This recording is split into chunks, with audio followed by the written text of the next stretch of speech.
everyday blessing, berkat setiap hari, obedience, ketaatan. Wahyu 2 ayat 29. Siapa bertelinga, hendaklah ia mendengarkan apa yang dikatakan Roh kepada jemaat-jemaat. Pesan Yesus ini muncul berulang kali dalam setiap surat kepada 7 jemaat.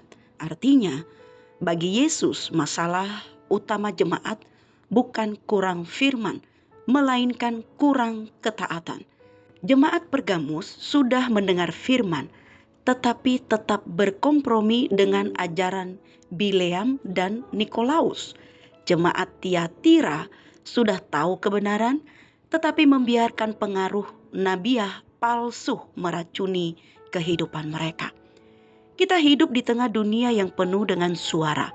Ada suara media sosial, iklan, hiburan, bahkan suara dari dalam diri sendiri yang berkata, ikuti kata hatimu.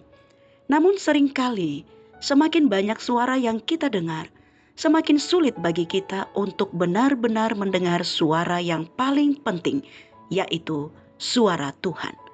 Banyak orang Kristen rajin hadir di gereja, tapi hatinya lebih dipenuhi dengan suara dunia daripada suara Roh Kudus. Karena itu, Yesus menutup pesannya kepada jemaat Pergamus dan Tiatira dengan kalimat yang sama. Siapa bertelinga hendaklah ia mendengar. Teguran, janji, dan penghiburan tadi hanya akan berarti jika benar-benar didengarkan dan ditaati. Ungkapan siapa bertelinga bukan sekedar bicara soal telinga fisik. Semua orang punya telinga, tapi tidak semua mau mendengar. Dalam bahasa Alkitab, mendengar berarti lebih dari sekedar menerima informasi. Mendengar berarti memperhatikan, memahami, dan menaati. Jadi persoalannya bukan apakah mereka tahu, melainkan apakah mereka mau taat. Kalimat ini juga mengingatkan pada perumpamaan Yesus dalam Injil. Ketika ia berkata, siapa bertelinga untuk mendengar, hendaklah ia mendengar. Markus 4 ayat 9.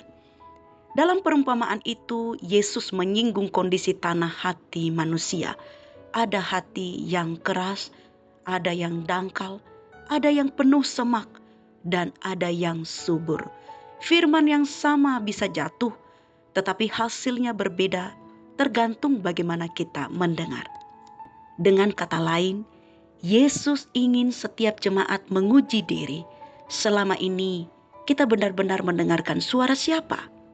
Hari ini pun tantangan kita sama. Kita bisa mendengar khotbah setiap minggu, membaca renungan setiap hari, bahkan mendengarkan lagu rohani setiap saat.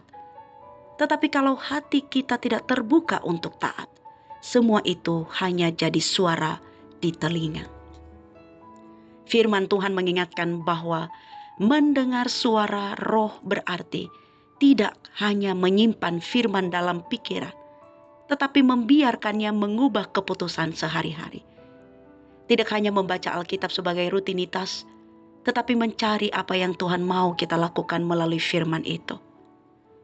Tidak hanya mendengar teguran, tetapi berani bertobat dan berubah arah. Misi kita hari ini, dunia akan terus memekakkan telinga kita dengan suara-suara yang meninabobokkan iman. Tetapi suara Tuhan tetap berkata dengan jelas, tetap setia, jangan kompromi, aku segera datang. Pertanyaannya, telinga kita peka ke arah mana? Kita berdoa. Tuhan Yesus, berikan kami telinga yang mau mendengar suara-Mu, hati yang taat pada firman-Mu, dan keberanian untuk hidup sesuai kehendak-Mu. Jangan biarkan kami tuli terhadap Roh-Mu, tetapi ajari kami setia mendengar dan melakukan. Dalam nama Tuhan Yesus Kristus yang hidup, kami berdoa. Amin.